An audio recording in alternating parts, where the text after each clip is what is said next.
Voilà, Erev Tov.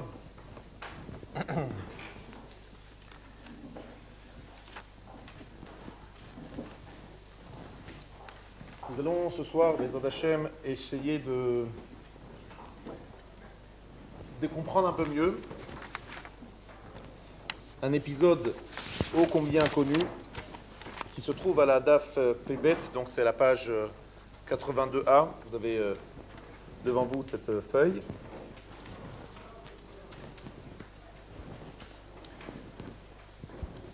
Le sujet de la Gemara dans Sanhedrin, c'est de parler de l'interdiction totale du mariage mixte. Pas de se marier avec une non-juive, je vous l'apprends, pour beaucoup de raisons.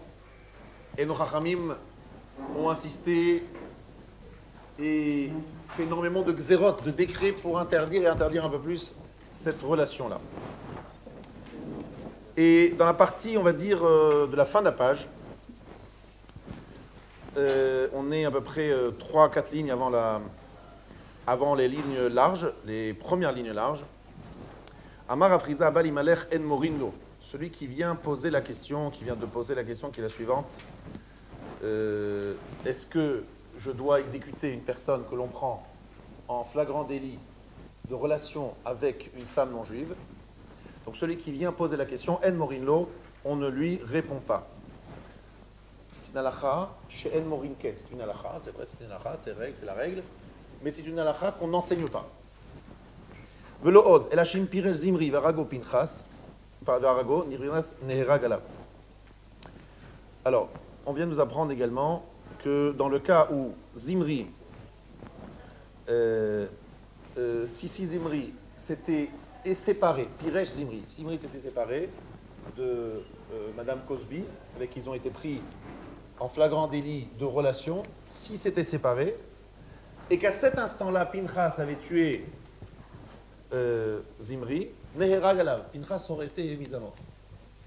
C'est parce qu'il l'a pris exactement au moment, on va dire, au moment crucial, qu'il a été sauvé, qu'il n'a pas été mis à mort. Mais si, à l'instant T où il a tué Zimri, s'il s'était séparé de cette femme, il aurait été mis à mort. Mais par Zimri varago le Pinchas, en eragalav. Si Zimri avait tué Pinchas, Zimri c'est celui qui a fait la faute, donc le prince de Shimon, qui a fait la faute avec la Midianite. Eh bien, si Zimri s'était retourné et il avait tué Pinchas, en eragalav, il n'aurait pas été mis à mort. Pourquoi? Shari rodefru. Parce que Pinchas le poursuit pour le tuer. Il a le droit de se défendre. C'est un cas de légitime défense. Je ne vais pas rentrer dans le détail, parce que ce n'est pas le sujet de ce soir du tout. Yomer Moshe el Shoftei Israël, Alach Shifto shel Shimon etzel Zimri ben Salou. Shifto, le tribu de Shimon, est allé chez Zimri ben Salou, c'est donc leur prince, leur chef. Amroulo, ils lui ont dit, Hen danim dine fashot, vata yoshev shotek. Voici que les juges d'Israël sont en train de mettre à mort des contrevenants, ceux qui ont fait la faute. Et toi, tu es assis, tu te tais. Maasa, qu'a-t-il fait? Amad kibet chav dalet elef mi Israël. Il a réuni 24 000 juifs. Ve'alach etzel Cosby. Il est allé chez Cosby. Amar la hashmini. Il lui a dit, écoute-moi. Ça veut dire, viens avec moi. Amralo bat melechani. Elle lui répond, moi je ne peux pas aller avec toi. Moi je suis la fille d'un roi. Je suis une princesse. Vechen sivali avi. Et mon père m'a dit, une bonne recommandation, l'otishmei et la gadol shebahem. N'écoute que celui qui est le plus grand. Toi tu es une princesse, tu ne vas pas aller avec n'importe qui. Amar la afhu nasi shevetu. Il a dit, oui, non, mais je suis un prince, moi, je suis un bon. Je suis un noble. Je ne peux pas avec n'importe qui. Moi, je suis quelqu'un de bien.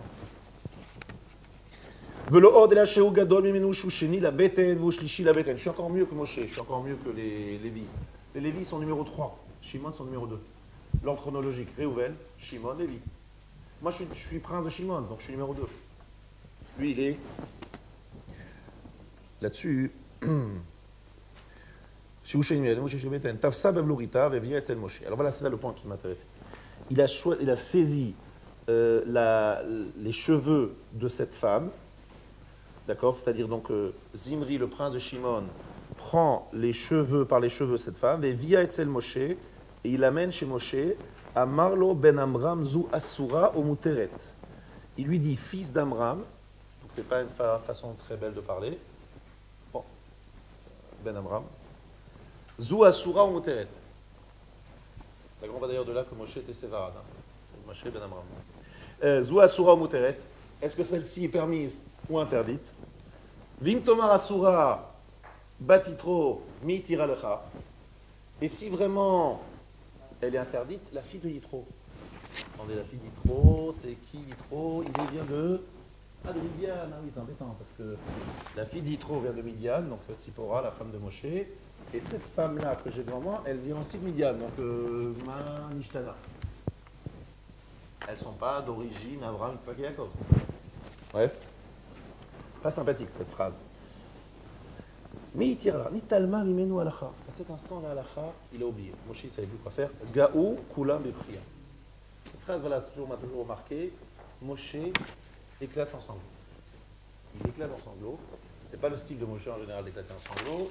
Il a des réactions, il sait quoi faire, il est chef, il va des fois, si c'est pas, il passe un coup de fil à Kadosh Baruch Hu, il a une ligne rouge, il envoie un mail et Kadosh Baruch Hu répond tout de suite. Il est très, très connecté, très branché, lui, Moshe. Là, il pleure. Alors à ce moment-là, Pinchas ben Elazar a vu Mara'a, Amara Avraham Haasev Nizkar Halacha. Il a vu cet acte et il s'est rappelé de l'Halacha. Amar lo achi avi abba, lokach limatani, frère du père de papa.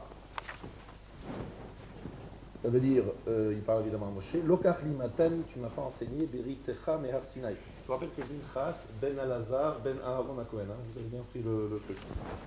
Pinchas, il est le fils d'Elazar, et Elazar est le fils de Aaron.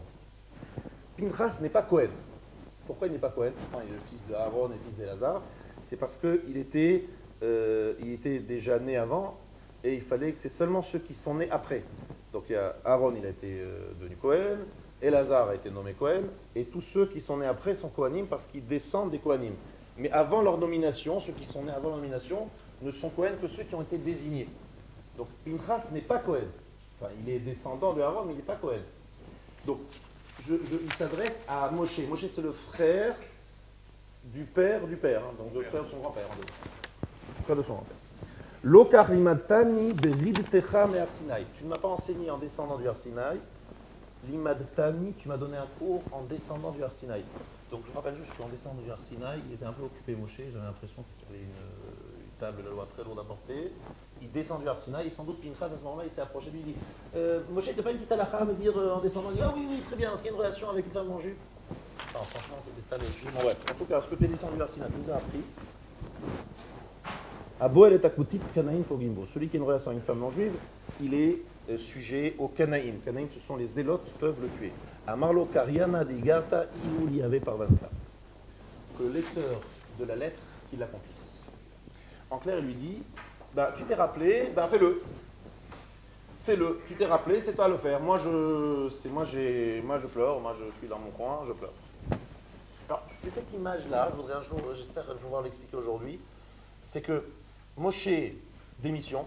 Moshe il ne démissionne pas, il n'agit pas, il est là, il a l'impression qu'il est dépassé. Et Pinchas qui y va. Et puis il y va parce qu'il se rappelle d'une halakha qui a été enseignée aux descendants du Har Sinai, il n'a pas bien compris pourquoi, et il agit, il réagit. Alors, ce qui me dérange ici, c'est que Pinchas agit et Moshe a l'air de ne pas savoir quoi faire. Donc ça me dérange. Je pense que vous aussi.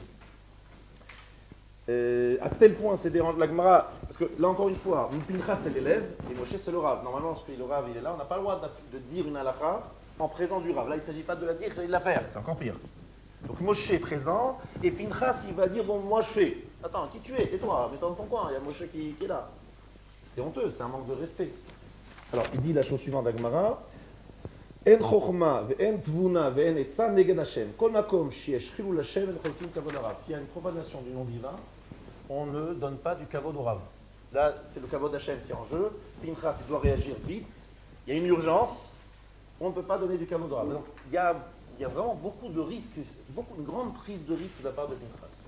Celle d'avoir dépassé Moshe, de prendre la place de Moshe, d'enseigner une halakha devant lui, d'agir alors que cet acte, on voit très bien qu'il est borderline, c'est pas évident, on ne l'enseigne pas, s'il a la femme et qu'on n'enseigne pas. En plus, s'il ne le fait pas exactement au bon moment, ben on va le tuer, Pinchas. Si tu Zimri pas au moment où il est avec cette femme, ben on va le tuer. Si Zimri se retourne et il le tue Pinchas, Zimri ne sera pas poursuivi parce qu'il attaque le Rodef, quelqu'un qui le poursuit.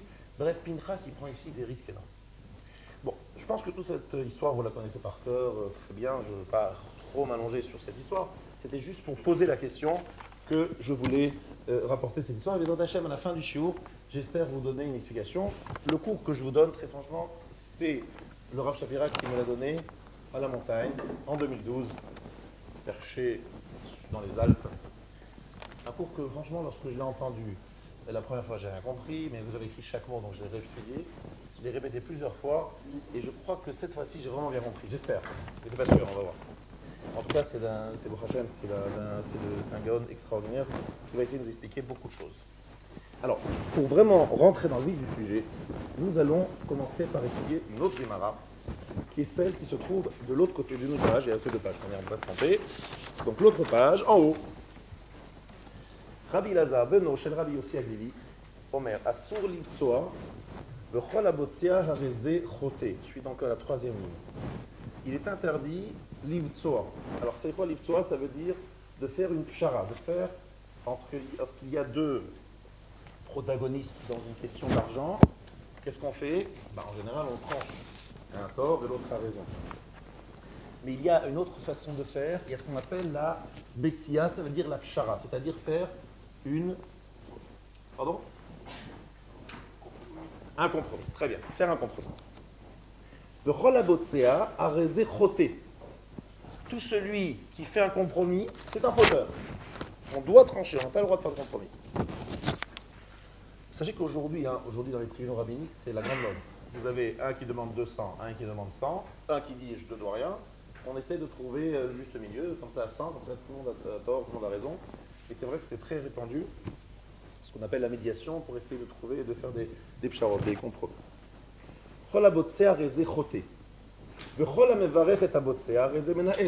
Tout celui qui bénit, c'est-à-dire qui encourage, d'une certaine façon, celui qui fait ce genre de pratique, c'est quelqu'un qui a une attitude très négative, très méprisante par rapport à Kadosh Baruch Hu.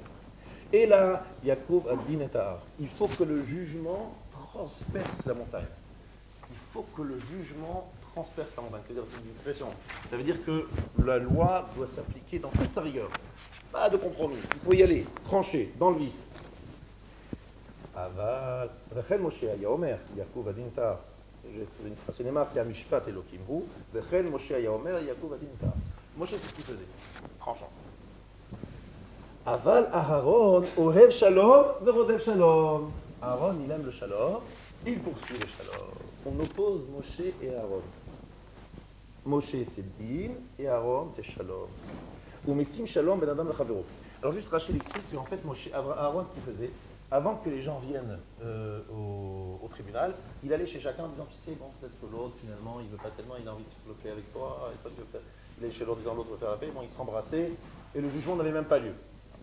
Mais l'idée, c'est que Shalom, a priori, c'était de dire même plus que ça, c'est qu'il voulait trouver la pshara, trouver un modus vivendi pour ne pas arriver à appliquer la loi dans toute sa rigueur.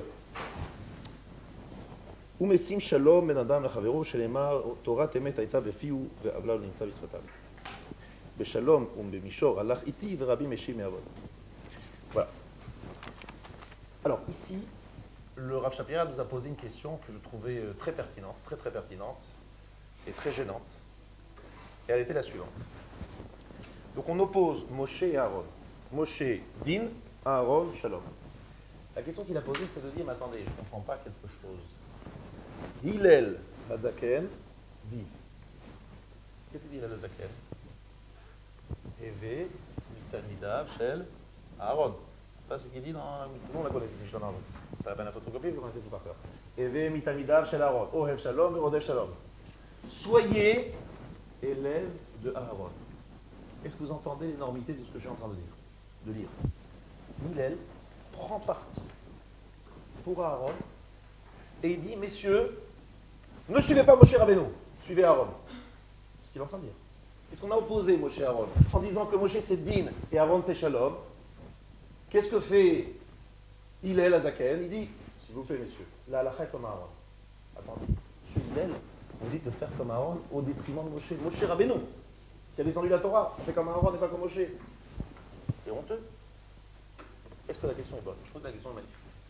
Parce qu'il dit cette phrase, Heve mital midav chez Aaron, c'est-à-dire, il insiste, soit fait les devs d'Aaron, c'est-à-dire, et pas ceux de Moshe, quoi. Question énorme, gigantesque. Voilà ce que nous avons essayé de répondre ce soir. Alors, pour répondre à tout ça, on va commencer par un midrash qui se trouve, là j'ai un Bnei Issachar, mais ce midrash se trouve dans midrash tout simplement, je crois que c'est dans Echa. Non, c'est un Zohar Hadash. Pardon, c'est un Piska Rabati, Mechila. Ravacha Beshem Rabbi Yossi Bachanina. Besha Sheala Moshe Lamarom. Lorsque Moshe est monté dans le ciel, Shama Kolo Shel Akadosh Baruch Hu. Il a entendu la voix d'Akadosh Baruch Hu. Sheyoshev Ve'osek de Parashat Para.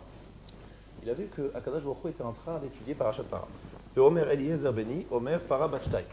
Alors Para, c'est un chapitre de Mishnah qui traite de la Paradoma, de la vache rousse. Et il commençait l'étude de la Mishnah. Et la première Mishnah, elle nous dit que Rabbi Eliezer dit Para Batshtaim, que Para, elle a 2 ans. Amar Moshe lifnei Akadosh Baruch Hu. Moshe dit devant Akadosh Baruch Hu. Ribono shel olam, maître du monde. Elionim vetartonim shelcha. Le monde d'en haut, le monde d'en bas, elles sont à toi. Ve'ata yoshev omer alacha mishmo shebasar vadam. Et toi, tu cites une halakha au nom d'un être de chair et de sang. Dieu, Akadosh Baruch Hu, Elionim vetartonim shelcha. Le monde d'en haut, le monde d'en bas, c'est à toi. Et qu'est-ce que tu es en train de citer? Tu es en train de citer une halakha d'un être de chair et de sang, Eliezer. Rabbi Eliezer, même si c'est Rabbi Eliezer, c'est quelqu'un de grand, de bien. Mais pourquoi citer Rabbi Eliezer?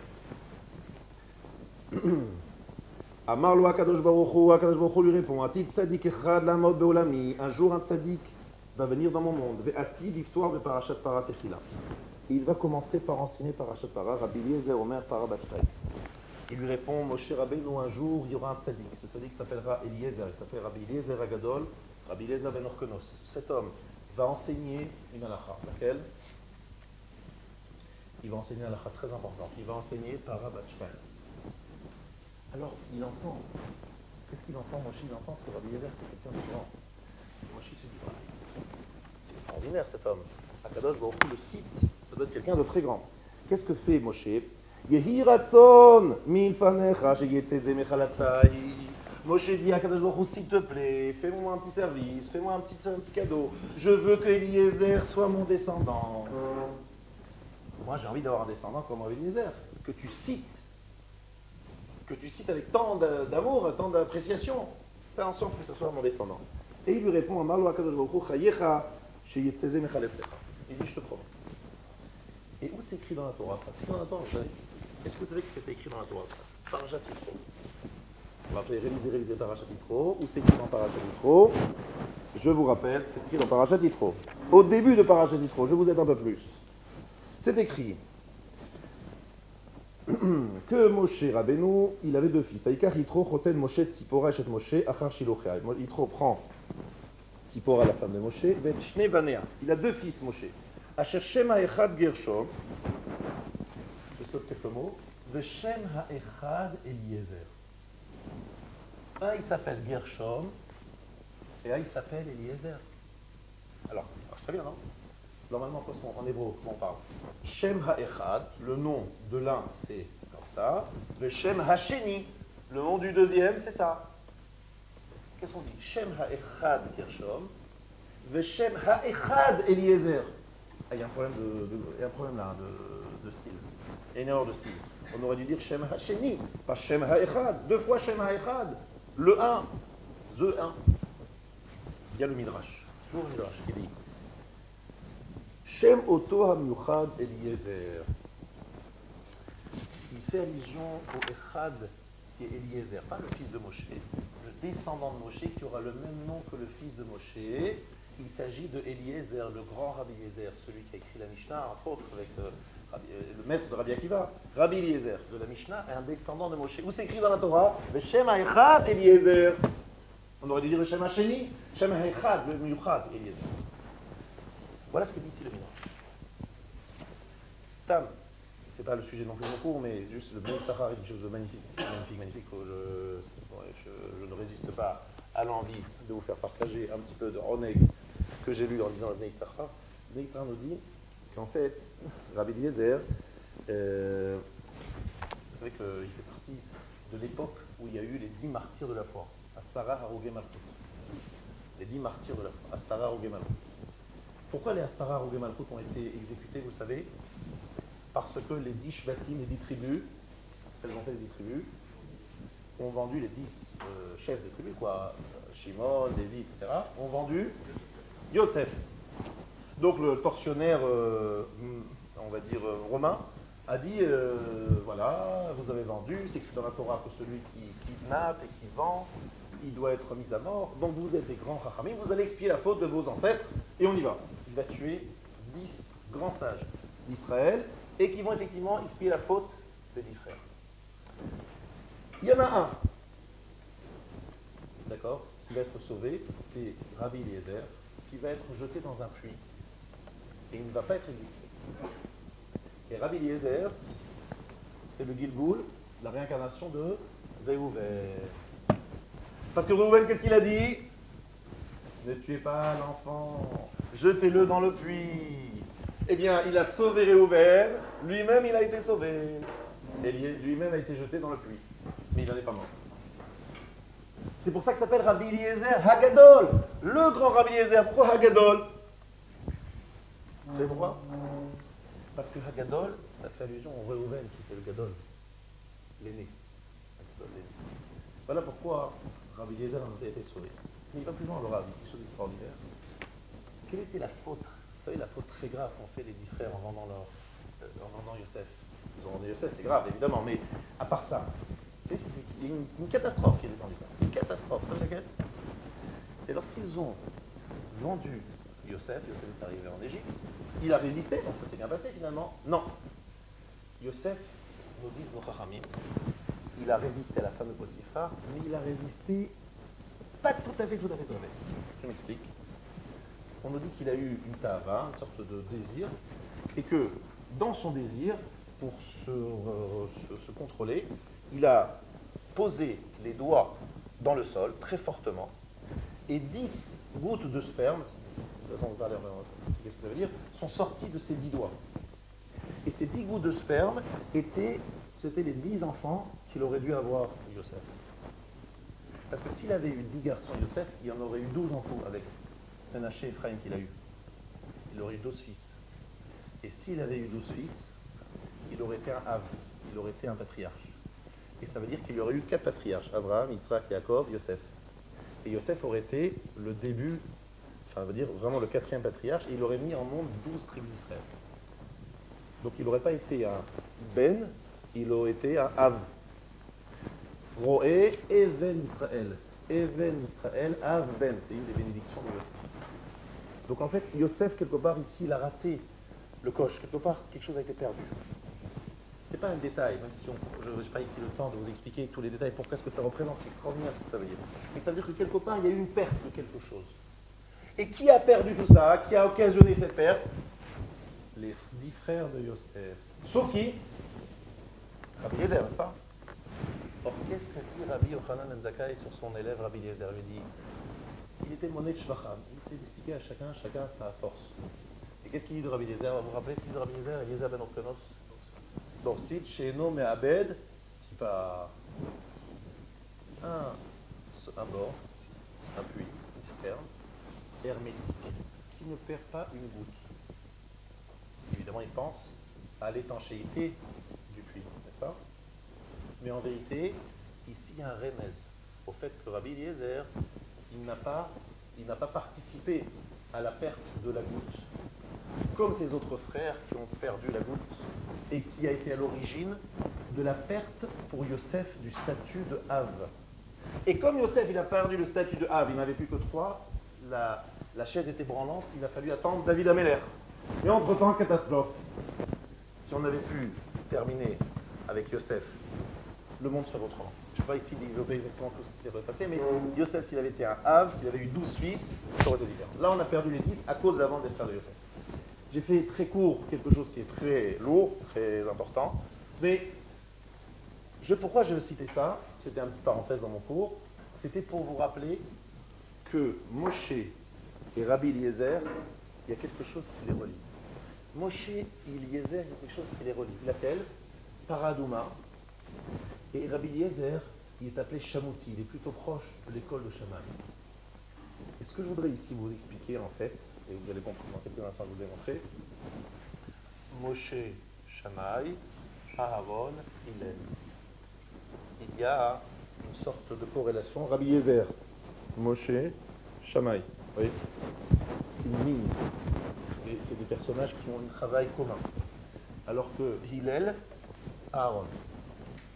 Et si vous voulez, je sais que vous êtes des grands férus en Kabbale, et vous connaissez tous par cœur le Megalé Amokot, sans doute, Moshe Shapira, il y a des descendants de Rabbi Nathan Shapira, le Rav de Cracovie. Il dit quelque chose que j'ai beaucoup aimé. Il dit, on dit de Aaron à Cohen. Aaron à Cohen, qu'est-ce qu'on dit de lui? Il dit, Hu yiyeh lecha lefet. Quel est le rôle de Aaron? Hu, lui, yiyeh, il sera, lecha pour toi, lefet pour une bouche. En fait, il va parler à ta place, Aaron. N'est-ce pas? Ça sera ton interprète. Regardez, Hu, he, yiyeh, yud. Lecha, pour toi, lefet, un interprète. Ça fait Hillel. On parle de Aaron. À propos de Moshe, c'est écrit Lo ish devarim anochi. Moi, je ne suis pas un homme de parole. L'inverse. Lui, il parle Lo ish devarim anochi. Regardez la fin des mots Lo, Aleph, Ish, Shin, Devarim, même, Anochi Yud, Shammai. Ça veut dire que Moshe, c'est Shammai, et Aharon, c'est Hillel. Est-ce que c'est clair? Donc on a ici deux approches différentes. Voilà, ça c'était un point, je pense, assez clair que j'ai voulu poser. Et on va essayer de voir où si vous écoutez ce cours jusqu'où vous mettre rester branché, parce qu'il y a à la fin un chidouche exceptionnel. Moi, pour moi, ça m'a donné en aigle depuis un an, je suis dans le 6e siècle grâce à ce chidouche. Jusque-là, c'est clair. Je résume ce que j'ai dit jusqu'à présent. Qu'est-ce que j'ai dit jusqu'à présent?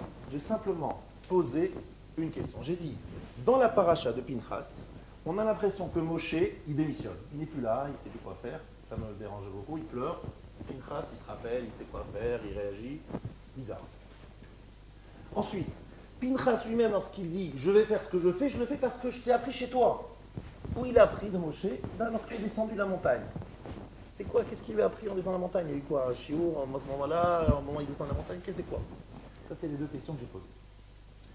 Et j'ai commencé à expliquer, à construire le fait que Moshe, c'est Shammai, et Aaron, c'est Hillel. Mais j'ai posé une question beaucoup plus forte, la plus forte question, c'est celle-là. Comment Hillel dit Eve mitalmidav shel Aaron, soit c'est l'élève de Aaron? Ça veut dire quoi sur l'élève de Aaron? On vient d'étudier dans la Gemara qu'il y a deux élèves. Il y a Moshe, c'est Din, et Aaron, c'est Shalom. Donc qu'est-ce qu'il dit Hillel? Faites comme Aaron. Aïe aïe aïe, qu'est-ce que ça veut dire? Moshe, on le met de côté, on regarde comme Aaron, c'est quoi cette histoire? Hillel, en plus, c'est lui qui le dit. Donc ça va dans notre direction. Hillel et Aaron, ils ont l'air d'être branchés. Alors, jusqu'à présent, on va dire que c'est des vrais pshoutim. Maintenant, ce que je veux dire, c'est un chidouche de l'autre. Quand le Rav m'a enseigné le maître, je lui remercie tous les jours. Regardez ce qu'il dit. Regardons l'histoire de nouveau. Revoyons l'histoire avant, vous allez voir, ça va ouvrir toute la soulière. Moshe Rabbeinu. On est bien d'accord. Que s'est-il passé? Il reçoit les premières tables. Il les prend, il les reçoit. Il descend de la montagne. Qu'est-ce qui se passe? Il voit les Juifs en train de faire la danse autour du veau d'or. Qu'est-ce qu'il fait Moshe? Il jette les tables et il les casse. On est d'accord? Vient le Rav, il nous a dit, regardez bien ce qui s'est passé. Moshe a reçu les premières tables. Les autres ne l'ont pas reçu. Avec Yoshua non plus ne l'a pas reçu. Moshe a reçu les premières tables, il a vu les Juifs, il les a brisées. Mais attention, ce que dit le Rav, Moshe a reçu les premières tables de la loi. Il est le seul à les avoir reçues, mais il les a reçues. Très bien. Et alors, ça ne change pas, monsieur le rabbin? Moshe a reçu les premières tables. Ensuite, première prochaine étape. En fait, les premières tables de la loi correspondent à une certaine dimension du plan d'Israël. Laquelle? Il y a une Gemara dans Makot qui nous dit Torah tziva lanu Moshe. Torah tziva lanu Moshe, vous connaissez toute cette phrase. Torah, dit la Gemara, valeur numérique, combien 611, bonne réponse, monsieur. 611, c'est embêtant, non? C'est 613, Torah, c'est 613, non?